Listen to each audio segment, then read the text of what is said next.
Welcome back to the Battle Buddies podcast, where we believe that you should not take on the world alone. This is episode 19, titled How to Build Trust. And this is going to be a part 2 to episode 16. This is going to be our part 2 of our charisma series. And then hopefully we'll be coming back with a part 3. So we're telling you guys all about how to build strong relationships and positive relationships with people and how that can enrich your life. But before we get to that, the elephant in the room, it has been a while. Dang. Dang. That was a pretty, just pause for a sec. That was a really good intro right there. Good Thank job. you very much. You win bonus points. But yeah, it's been a little while since we've been here. I'd love to say there's a specific reason. There isn't. I'd say it's because we could blame college. We could blame college. Okay, yeah. Well, you could blame college. I could blame college. I don't really have an excuse because I'm working full time. But it's been a little bit while. We're glad to be back, though. Hopefully, we're going to get back into the swing of things here soon. So apologies for the delay, but we appreciate you guys being here with us. We are glad to be back. Really glad to get into this one. So just so everyone knows, sort of the plan, we did episode 16, which was how to make a first impression, essentially. And this episode is how to win trust. And the episode after this, I'm probably going to title it how to get people to like you, which I know sounds a little bit weird. And I hope that everyone remembers that the things we're using in this series are like a fire. And fire can be used for lots of different things. It is a tool like lots of other things. So I can use my fire to warm a house or warm other people, or I could use my fire to burn down a building. And so I want you to know that our goal is to give you objective skills that we hope you use for the benefit of others, and warn you that if you're using them for selfish gain, people can still see through it. So I just wanted to start with that, because I know if you listen to the first episode, you probably heard us say at the end to be genuine. To be genuine with what you say, to be genuine when talking with others, and that's something that we're going to echo here before we even get into it. Makes me think of Loki, like trying to use your charisma to. Oh yeah, Loki's a good example of charisma. He's super charming, but at the same time, you're like, is he really? What's your end goal here? Yeah, and so we don't want to be that for sure. I love to think. Lesson 1: don't be a Loki. Number 1 lesson: don't. Yeah, I mean, we are going to get into that later. So. Yeah. So don't be Loki.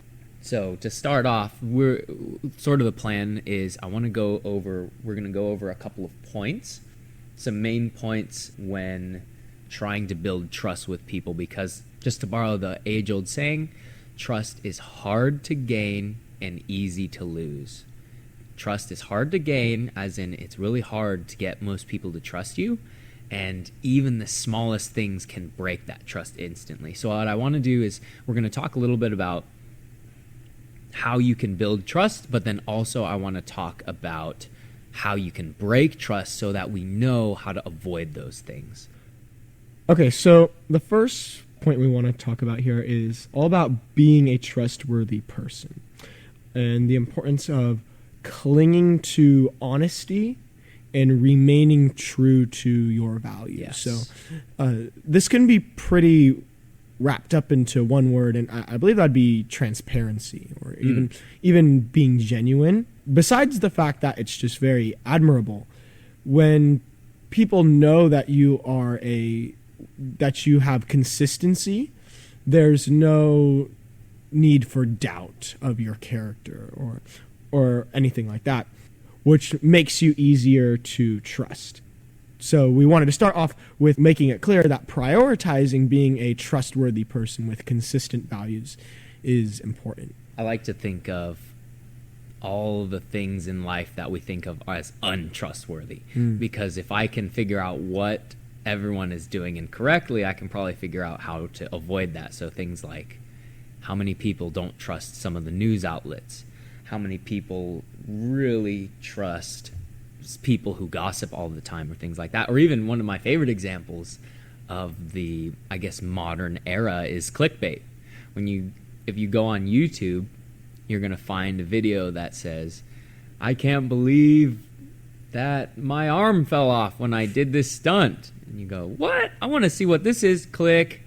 It turns out maybe the video is completely different than what it said in the title, but it drew you in just to get views. They drew you in just to get your attention. And that's been happening for ages. You know, infomercials are a thing for a reason, or scams, where they say, here's this massive thing I'm promising to you, but in the end, it's all useless. It's all worthless. It's just them trying to gain from you.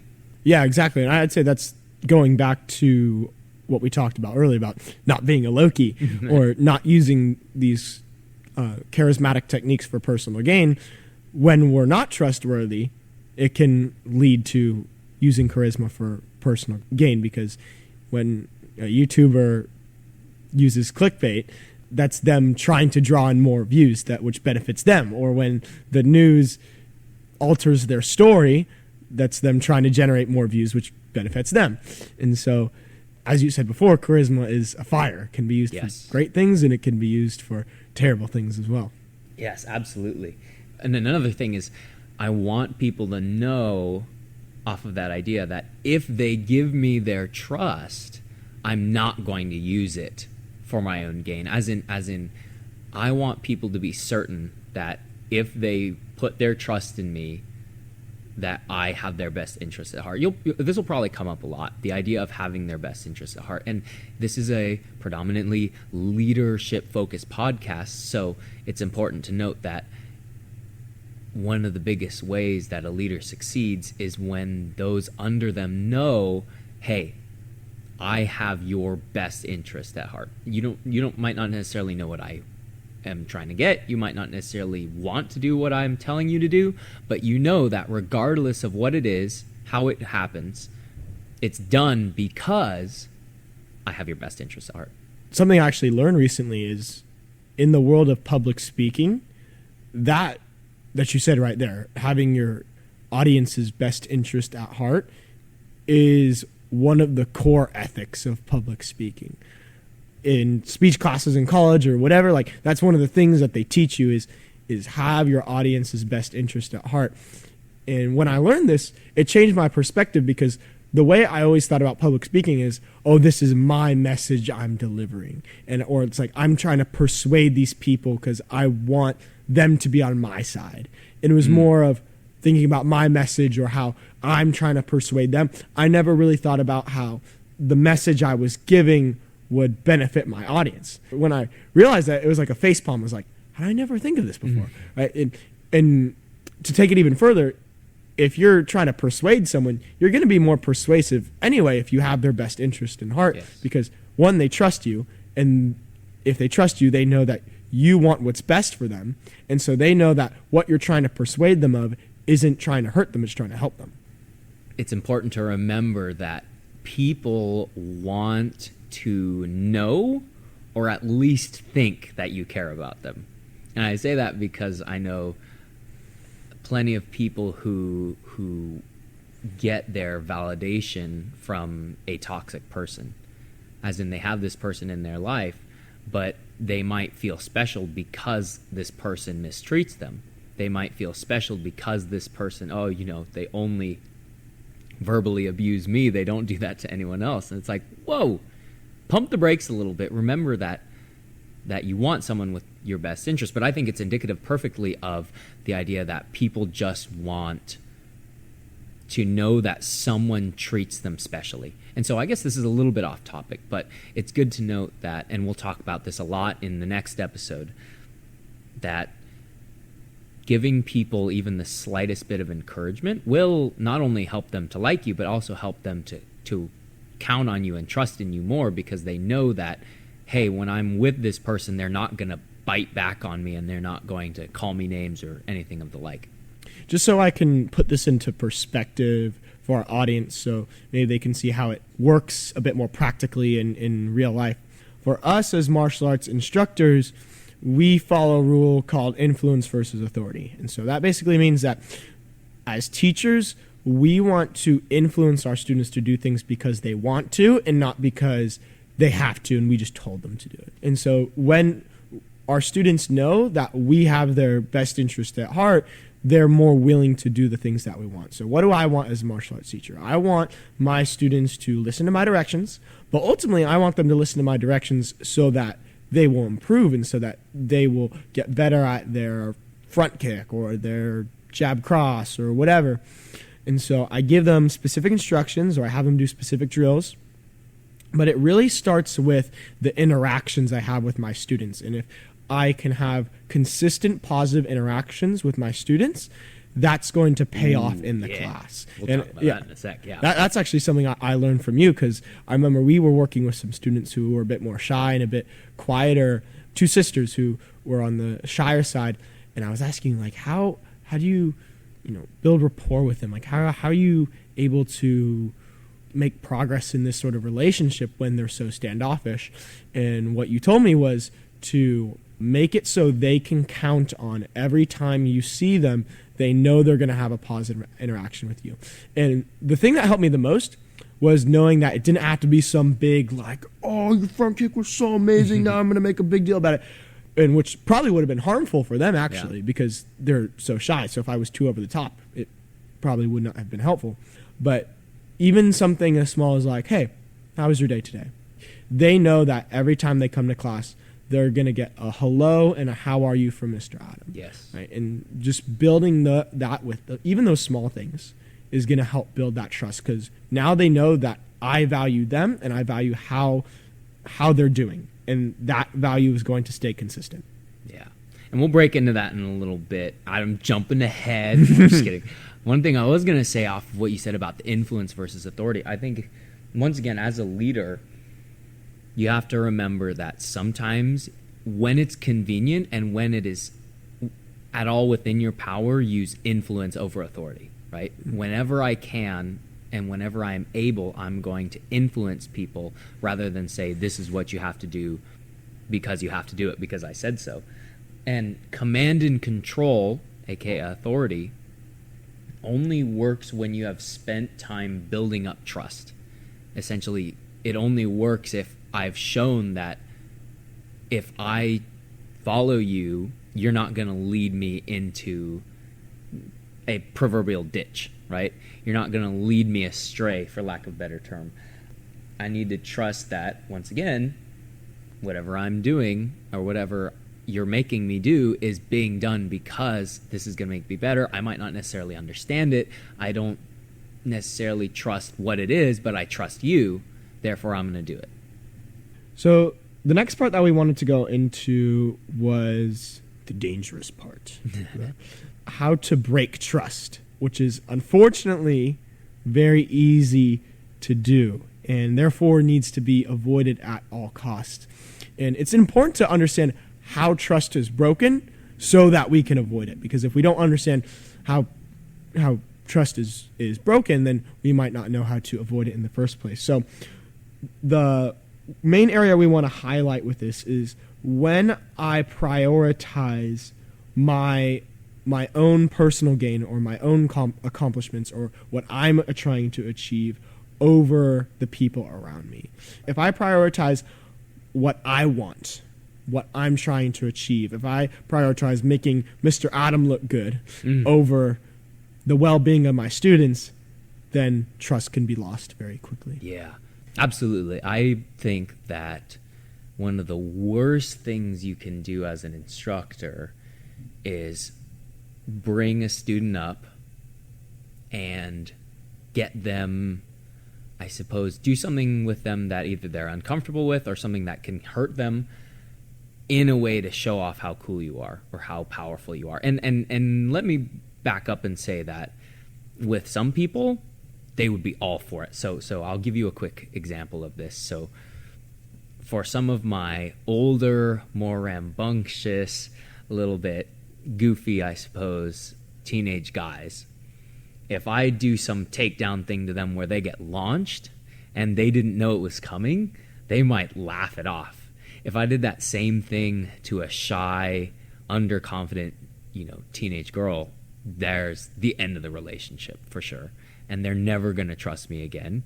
And I need to know that in those situations, always be aware of the individual needs of the people you're working with. Always be aware of what can this person take. Because one of the things about being a leader that is both as difficult as it is important is know the difference between one student and another. Know the difference between one follower and another. Because if I try to treat them all the same, one thing is going to work for one person that will completely destroy the other. And so all of that to say, I suppose, be aware of who you're dealing with and what they can take, because you might think, oh, this is going to be hilarious or this is going to be great, but always be very careful if it's great or hilarious at the expense of the other person, because you might think it's great and they might not, even if they're perfectly fine self-esteem wise and confident in themselves. You can still damage a relationship that way. Yeah, and it reminds me again of Principles of Public Speaking, where they talk about audience analysis and knowing who you're speaking to. If I was trying to persuade a group of people that chocolate was the best flavor ice cream, and I have one group of people who doesn't like ice cream, and I have another group of people who already does like ice cream, the way I persuade each of those groups is going to be different. The way I approach my message to those groups is going to be different, and it's going to tailor towards the needs of those groups. Ultimately, still keeping their best interest in mind, although I don't know how persuading them that chocolate ice cream is the best benefits their lives. But Rocky Road's better. Yeah. No, I was going to give, so I've been watching the show Wednesday, which came out on Netflix just a month ago or so. And one of the examples, I guess you could say, a bad example of how to break trust happens in the show, because the main character, Wednesday Addams, it's a spinoff of the Addams Family. And one of the things about Wednesday is everything she does is to further her goal. Everything she does is to further her goal. And now you could make the argument that, well, that's productive. Well, sure, but it's productive at the expense of others. So sometimes she'll bring her friends into danger just so that they can assist in furthering her goal. And so be aware as well that don't let the mission happen at the expense of the followers. Don't let the mission succeed because the followers were put down. And instead, I would say, make the followers the mission. If they know that they are the mission, then they're much more likely to do things that are more difficult or take a little bit more effort. Yeah, I definitely agree. There's already enough people in the world who are willing to sacrifice the well-being of others or willing to put others down in order to benefit themselves. And we don't need more people like that in the world. So instead, here's how we should be. Let's talk about what building trust looks like. So the key phrase, I guess you could say, is to give people the benefit of the doubt. And when I think of giving someone the benefit of the doubt, my mind immediately goes to the saying, be kind, for everyone is fighting a hard battle, and how you really never know what a person's life looks like. According to psychology and many psychological studies, people often, when bad things happen to them, look at external factors, but when bad things happen to other people, that we look at internal factors. Ooh. And then on the reverse side, when good things happen to us, we look at internal factors, but when good things happen to other people, we look at external factors. Dang, so that's good. Can you delve into that a little bit more, just in case people, because I don't even know if I followed that perfectly. Yeah. And I'll give a specific example. There's a specific name for this phenomenon, but I don't remember what it's called. But for an example, let's say Gabe and I are both taking a math test. Right, so we were in a class together. Let's say, hypothetically, we both took this math test, and let's say I did really bad and Gabe did really well. Sweet. So psychology would say that for me, I'm going to say that, oh, I did bad because the teacher doesn't like me. It's all the teacher's fault. The teacher just doesn't like me and so graded me really bad. So I'm looking at external factors, things outside of me, because those things are outside of my control. Therefore, how could have I done well? Therefore, it's not my fault. It's not my fault that I didn't do well. Meanwhile, I'm going to look at Gabe and I'm going to say that his fortune is also due to external factors. He did well because the teacher likes him. So therefore, that's why he did well. On the flip side, if I did well and Gabe did poorly, I'm going to say, oh, it's because I'm really good at math and because I'm really smart. It's because of me. It's because I'm smart, right? While I might look at Gabe and say, oh, it's because he's not very smart, right? Yeah. And it's a very interesting psychological phenomenon, and it even goes as far as to say, like, we as people, especially in individualistic cultures, are blind to external factors. So when I think of giving someone the benefit of the doubt, you have to be aware that external factors could be at work. That maybe this student isn't as good at math because when they're at home, their parents don't care about school, and so their parents aren't willing to help them as much.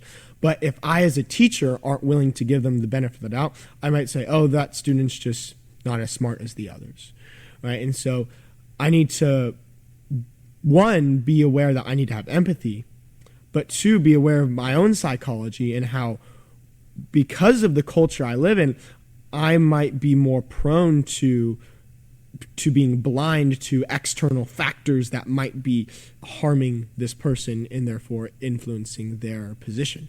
Yeah, I'd say fundamentally too. Culturally, for sure, but fundamentally, we don't like to take the blame for anything. So our own failures, if we can shirk that upon anyone or anything else, we'll go for that. I think it helps a ton as well when you deal with someone who, for lack of a better way to put it, someone who acts stupidly, someone who is not behaved, someone who maybe is a bully, or someone who puts their own interests above other people. Hey, look at that. And I think it's always good in those situations when you find people within your care who are deficient in specific ways, what external factors, back to what you were saying, could have attributed to that. So I think the biggest one for me is whenever I see a student, back to martial arts, whenever I see a student, usually the young kids, but it can also be in the teens, who are misbehaving, I will often be led to the conclusion that this person acts this way because they don't receive any positive attention. Maybe at home they get, do this better. And at school they get, do this better. And I know we've said this before, but I might be the one person who gives them encouragement. Yes, sir, absolutely. And I want to be clear about something. When I refer to external factors in terms of empathy can be limited because we don't see the external factors that are limiting someone. Yeah. But other times we use external factors to explain why someone got ahead of us and I didn't. Yeah. Right. So in the test example, I say, oh, it's not because Gabe's smart, it's because the teacher likes him. And so in that case, it shows how we can be innately selfish beings. Yeah. And one caveat, of course, would be there are external reasons for our failure and there are internal reasons for someone else's failure. And to ignore that is, of course, to once again shirk responsibility, I suppose. In the book 6 Pillars of Self-Esteem, it's noted that self-esteem will be lowered if you A, try to not control the things within your care, and B, try to control the things that are outside of your care. So it's important to know that there might be some reasons that I fail that don't have to do with me. But I think the question should always come up there. And I suppose this is more about personal growth. The question should come up there, okay, can I control those things? Probably not. So what can I control? Well, I can control my personal deficiencies rather than the environmental deficiencies. And with the person who you're dealing with, your student, your follower, whoever, it's important to remember that for them, yes, they do have some external problems, but those external problems then lead to internal problems. And so it's not wise to just pretend that everything happened to them because of their environment. They do need correction, and they need chastisement, and they need training, just like everybody else. Yeah, and I think that brings it right back to doing everything for the benefit of that person and understanding that there are internal and there's external factors at play. And one, I need to give them the benefit of the doubt and make sure that I'm not blind to the external factors. And also not being blind to the internal factors too. Yes, sir, absolutely. And two, realize that my job in this person's life is to help them overcome those factors, regardless, especially for people like me and Gabe, who are literally in a role where our job is to help improve these people's lives.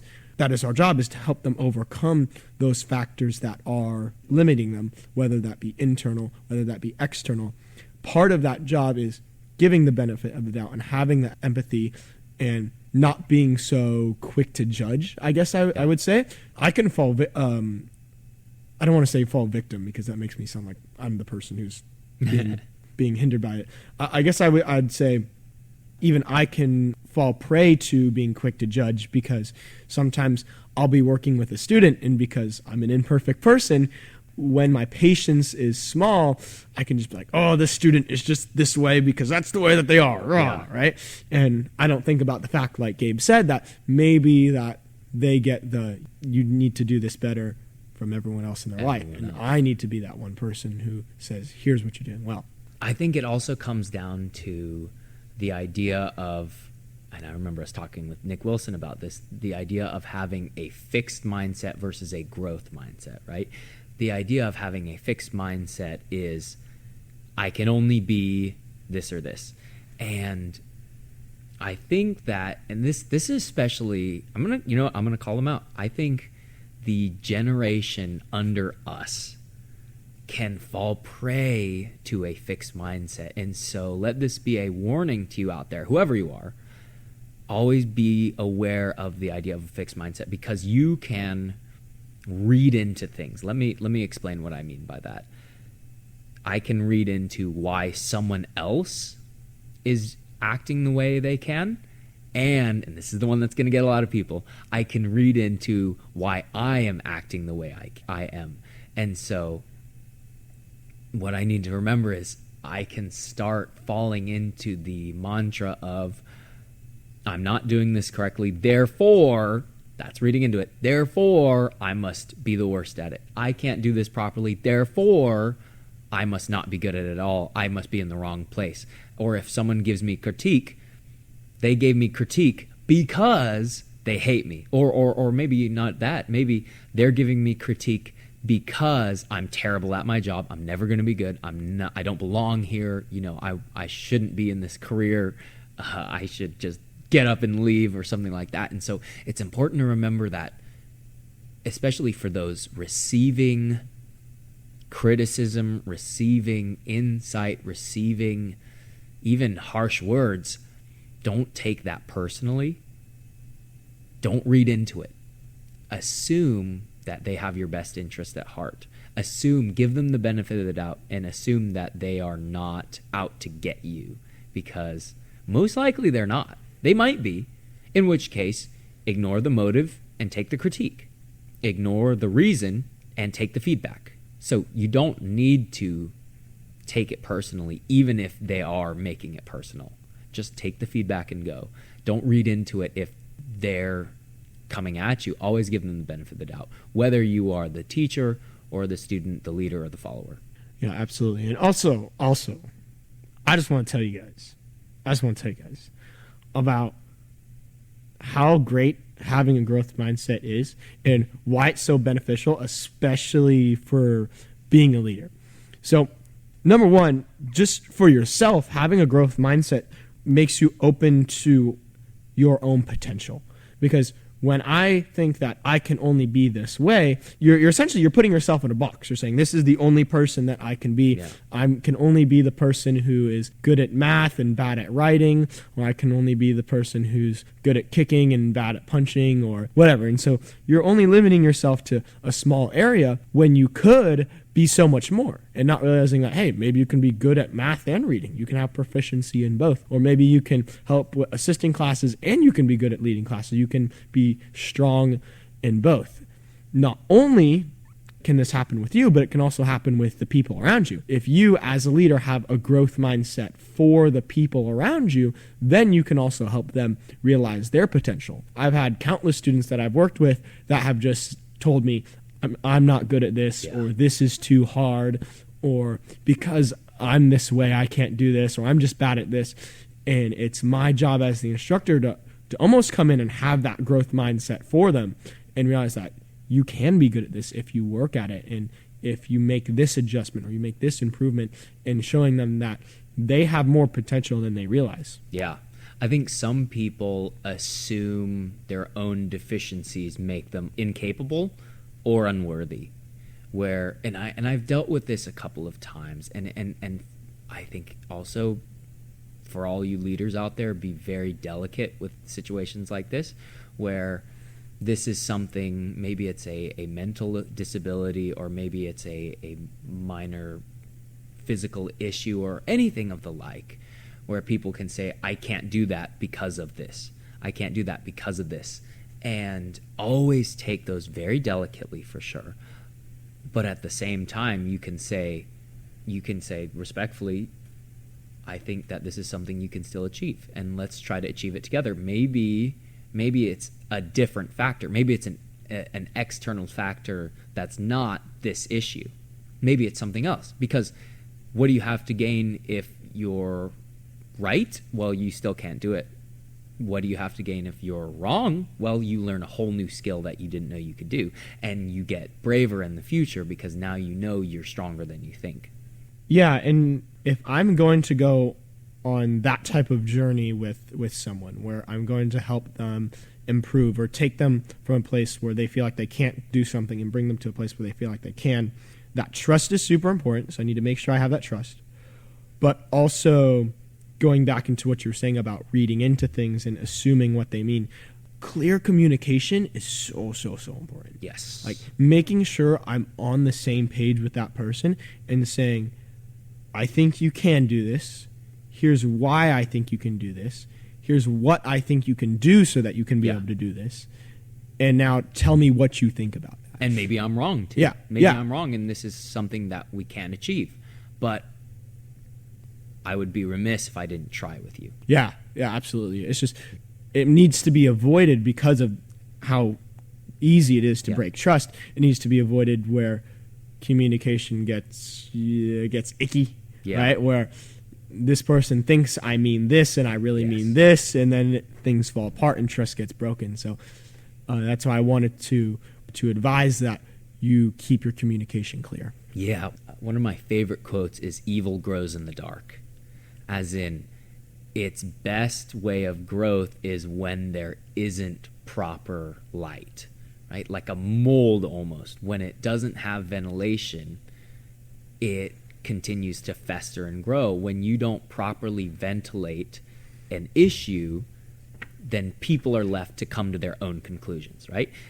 So if you want people to distrust you, allow them to read into things. And if you want people to distrust you, read into what they say. I am phenomenally blessed to have a boss, a sensei, a coach who does this all the time. So quick story, and then of course I'm not going to get into it too much. But there was a time where I was accused of some rather serious matters. I was accused of some things that were fairly serious, and someone had brought something before him saying this is something that is an issue. And the first thing he did was go to me and say, there's two sides of this story, what's yours? And I want to understand, and I want to know what happened and what is this? And what did you mean when you said this? Or anything of the like, right? And everything got resolved and everything was perfectly fine. But it was so refreshing for me to know that I had someone who would give me the benefit of the doubt. I had someone who would give me the benefit of the doubt and wouldn't read into the things they hear, right? Because gossip exists and people can believe just anything they hear, but if you don't get both sides of the story, then you're only believing half of a truth. 100%. And I don't want to get too political here or anything, but I think that's a big reason why the political climate in America is so toxic, because people 100% do read into what the other side says. Yeah. And they read into it for their own personal gain so they can flip it around and say that, oh, you actually meant this and da-da-da-da. And not only do they read into what each other say, neither side is willing to listen to both sides of the story. And so that's an example of communication at its worst, I guess you could say. Yeah, absolutely. For the leaders out there, I'd say the biggest takeaway from this section is always find the other side of the story, but always assume the best intentions for the people under you. Always assume their best intentions. Even if it turns out that they didn't, always assume the best intentions and go from there, because they will appreciate your desire to see the truth and they will appreciate your desire to hear them out. So the next part that we want to get into about building trust is consistency and having consistent interactions and building your ethos. I guess I could say you're building your character as a reliable person. When people look at you, they know that you are a person that they can count on. And when I say this, I'm not necessarily referring to they can count on you to do things, although that is good. They can count on you for having consistent character, right? Yes. You're not a different person in different places. Your morals stand the test of your life, and that just means that you are the same wherever you go. Yes. Consistency in so many different areas too. Consistency in your beliefs, consistency in your reactions, consistency in your actions. I think consistency everywhere is super important, because people want to know that whatever they do won't suddenly cause you to snap on them, right? Because that's a terrifying thought of, this person's going to be kind, they're going to be nice, but if I step the wrong way or I say just something out of line, then they're going to come down on me like a whirlwind. And so people want to understand that you as a leader are not going to do that to them unless they do something that you have shown consistently will cause you to be that way. So a funny example real quick is one of my coaches, Sensei Thomas. He had a thing with a lot of the younger students where they knew if they were disrespectful at home or acted in a way that was contrary to how we teach here, contrary to our morals, to our standards, they knew that if their parent went and talked to Sensei Thomas, he would have them sit down, they'd sit with him, and they would have a conversation. And they knew that if they did that, that was what was going to happen. It was a clear-cut if-then. If you disobey and they tell, then you're going to have a chat. And it's not necessarily going to be one that you're going to enjoy. It's going to be a, hey, what's going on? And you're going to go, ugh, right? Because you know this happened for a reason. That's the consistency we're looking for, where it's not to say don't discipline. It's not that at all. It's be consistent with your discipline. Yeah, and I think that's really, really great, especially for kids who are like learning how to behave in life. Because I think we create rules for kids, like whether it's a school or it's a daycare or whatever. Like, what I think the best part of rules is they create that consistency. Like, they create the parameters that the students or the kids can operate within. And so keeping those consistent creates a structure that the kids can understand, and helps them know how they are supposed to behave. Because what inconsistency does is it creates confusion, because it's like, wait, I was allowed to do this here but not here. And so then it's just things get jumbled up, and now you have students coming and questioning you, which is definitely not good, and then you don't want that. Yeah. But what I think it all comes back to is, once again, a principle of psychology, which is about how people learn, which is what I believe it's called operant conditioning learning, I think. And so what this principle says is that people learn based on feedback, and the specific word that they use in psychology is reinforcement. Yes. And so they learn based on whether something is reinforced or if something is punished. And so if something is reinforced, that is an action or something that's said or anything that is done to encourage a behavior. Well, on the opposing side, a punishment is anything that is done to discourage a behavior. And then from there, you have positive and negative reinforcement, and then you have positive and negative punishment. And so if I want my students to continue to do something, I might have a positive reinforcement. Positive reinforcement means that I add something in. So positive and negative just refers to either I add something in or I take something away. In terms of reinforcement, I'm trying to encourage a behavior. So maybe I want my students to, I want them to love push-ups. Right? So I want them to love push-ups. And so when they do push-ups, I'm going to say, oh man, you guys are so awesome. You're doing your push-ups. You're getting nice and strong. I'm adding in that positive praise.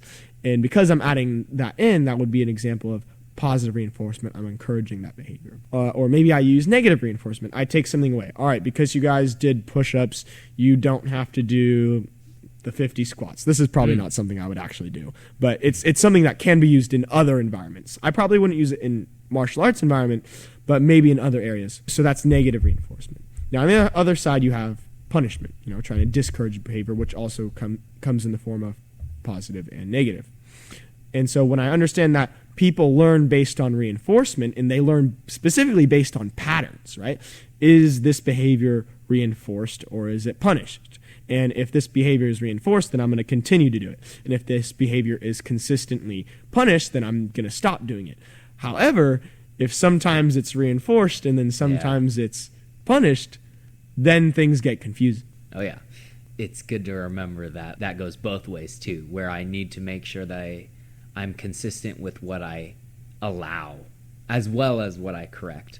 Because because something's annoying me, I go, hey, knock that off. Well, which is it? Am I allowed to do it or am I not allowed to do it? And I can say that I sometimes fall prey to this if people are doing things that they're not allowed to do, because the last thing you want is for me to allow it in one circumstance and disallow it in another. Because if I allow it in one circumstance for one person and disallow it in a circumstance for another person, then they can read into it, which I know they're not supposed to do, but you can read into it and find favoritism. And favoritism is a very dangerous thing. So always be consistent with what is allowed or disallowed, which is very, very difficult sometimes because, like we said earlier, everyone is different. And so consistency can be difficult because of that. So it's good to remember, okay, what are the objective standpoints? And apart from that, give them as much freedom as you can. What are the objective standpoints where if you cross this barrier, we'll talk about this in a little bit, but if you cross this barrier, you're going to get in trouble. But everything within that barrier is your domain, where you are free as long as you stay within the confines, because that's consistency right there. And like I said, we'll talk about it in a sec, but people want to know, especially kids. I was listening to John Piper talk about kids, and he said one of my favorite quotes, which is, kids want to feel profoundly secure, profoundly loved, cherished, adored, and profoundly under authority. And those things are not incongruent. Those things fit together perfectly, and I think kids know that. They know it because kids want boundaries and massive love inside those boundaries. And when I heard that, it made me think of all the times where the kids fall into line and fall into order. And they know when they do that, we're always going to be happy and we're going to be joyful and we're going to let them know, hey, I'm glad you did that. Hey, I'm glad you followed the rules because you're looking like a star student right now. And so that's when it's super important to be consistently praise giving, lavishing praise upon the people who do the slightest right thing. So obviously, how do you break that trust is you be unreliable, show people that not only that you will not always be consistent, but also that I'd say it goes also to the idea of reliability in I will always do what's best for you, and when I make mistakes, I'll own up to my mistakes. I will teach you to be responsible, and I, to remain consistent, will be responsible as well. So I will have you own up to your failures, and I will own up to mine. And that's how to stay consistent, is back to one of the phrases we created when we made Battle Buddies. I will not let my students do anything I wouldn't do myself. I will never let my followers do anything that I wouldn't do myself. And if you keep that rule of thumb, it will make you a more consistent leader. So the next part of trust is showing people that they are part of your team. We all work together. It's one of my favorite things to do when I'm teaching a class. And you can do it in small ways, just by having the class. I'll be like, all right, everybody say team. And they say team. Yeah. And then I talk to them about reminding them that they are all on each other's team and they're all trying to work together. But the main thing that we're trying to get at here with trust is mainly understanding, having our students or our followers or whoever they are, understanding that they are not alone. And also at the same time, when you show them that you are on their team or they are on your team, that reassures them that you have their best interest at heart. Yes. Because we're on the same team. We're working towards the same goals. If we're on the same team, how could I not have your best interest at heart? Because I'm working with you. Yeah. I like to think of it as we want to prove to them that we are 2 against 1, that is the world, not 1 against 1 against 1, as in me against the world and you. And so the best way to prove that is show your common interests, show your common goals, and show people that, hey, when I correct you, it's not because I dislike you. It's because I want you to have the same thing you want you to have. Yeah.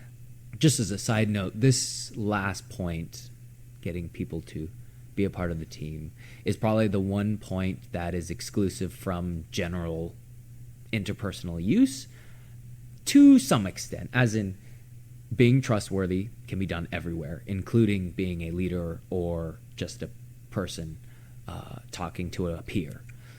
Being trusting can be done as a leader or just to a peer. Being consistent can be done as a leader or just to a peer.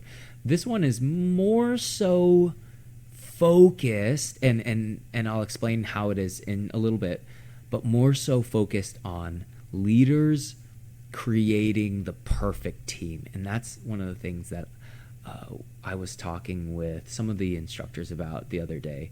We were talking about the idea of individualism versus collectivism. Now, both are very important. In America, we are highly individual, very individual, as in I am my own person. I am separate from the collective. I am not just another person in the world. I am unique and I am specific. And that is profoundly important because it gives people a sense of identity. However, without that can be completely true. And at the same time, I need to be aware of the collective. I need to be aware that my actions affect others. And if I am solely individualistic, then I forget or neglect the collective. If I am just thinking about me, sort of this lone wolf, me against the world, then the rest of the world is not just without you, but most likely suffers because of you. As in, the things I do I do just for my own personal gain. And so here in the leadership confines, it is important to make people know that they are both completely unique individuals and at the same time a strong, unified organization. They are both specific, one-of-a-kind people in the same way that they are one coherent unit. They are one unit. They are one coherent organization. And one way that I like to think of this is sort of like what you said, Adam, of getting people to know they are a team is get them to do things as a team. It's about as simple as that. One of my favorite drills of recent that I did with some of the students was I had them all on heavy bags, and I said, not you're trying to race the other people.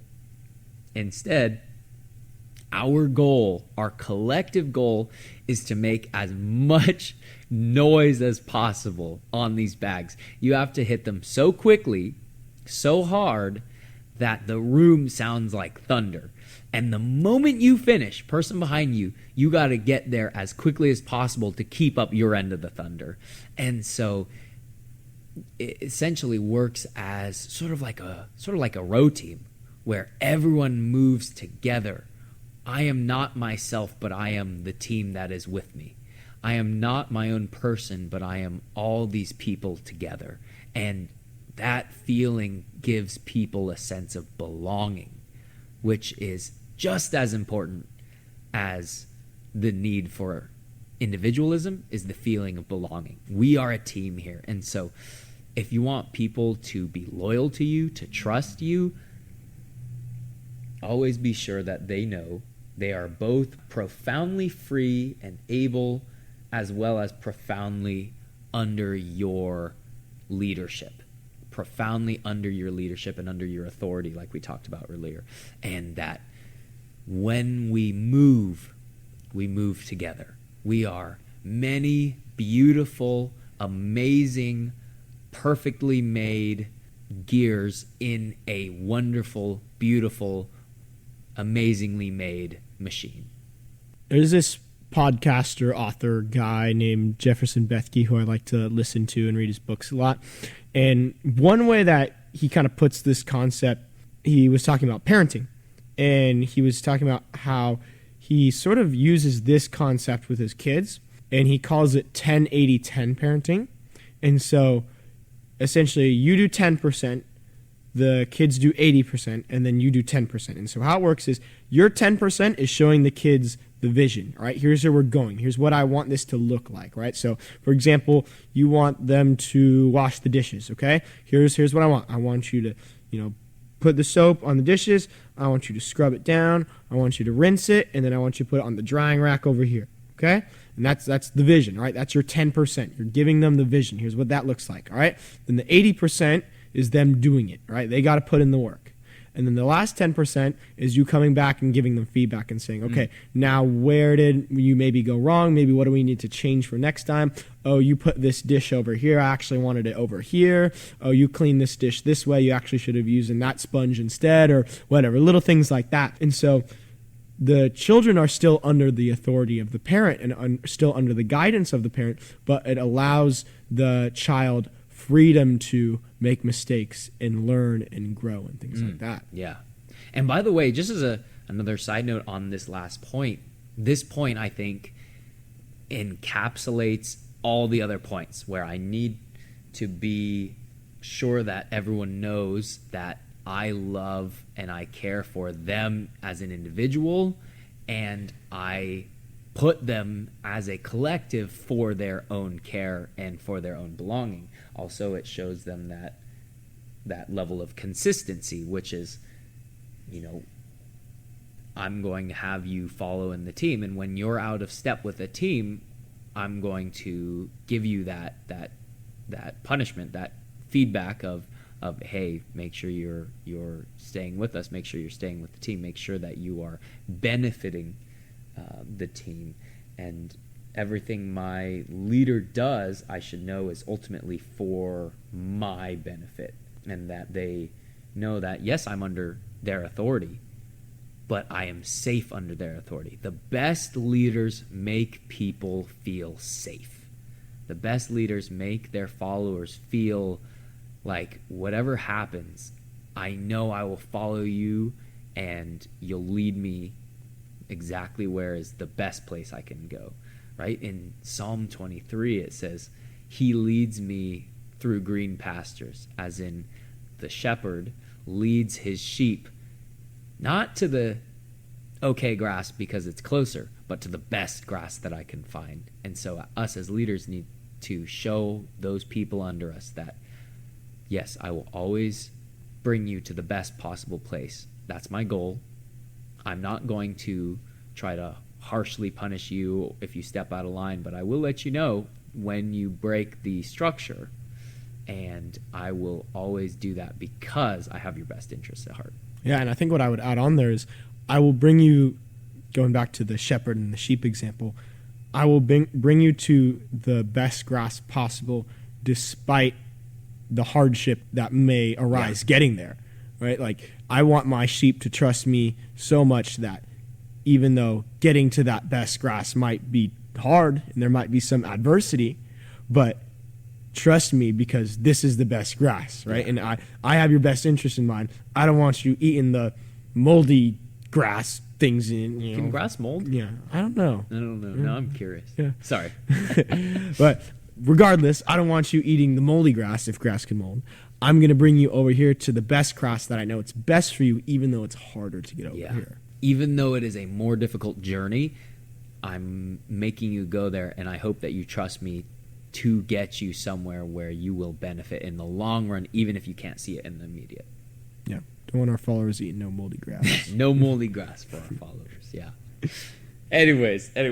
Well, that's most of what we have for this episode. So next episode, we will go into a little bit more of, I'd say, sort of, I don't want to say the last step because there's so many other places we could go with this charisma series, and I would love to delve into it more. And hey, maybe I'll say, you know what, I want just one more episode if we somehow miss everything in the next episode. But next time we meet, we're going to be talking a little bit more about how can I get people to like me, and why is that not a bad thing?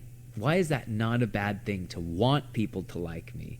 And what are some ways that I can go about doing that? So all that coming up next. Thank you guys for listening, and we will see you in the next time. Yeah, thank you guys for still being here even after all this time. Yes, I see you there. You stuck around. Good job. And hey, here's my positive feedback for you. Great work. You have epic hair. Well, anyway, thank you guys for listening, and we'll see you next time.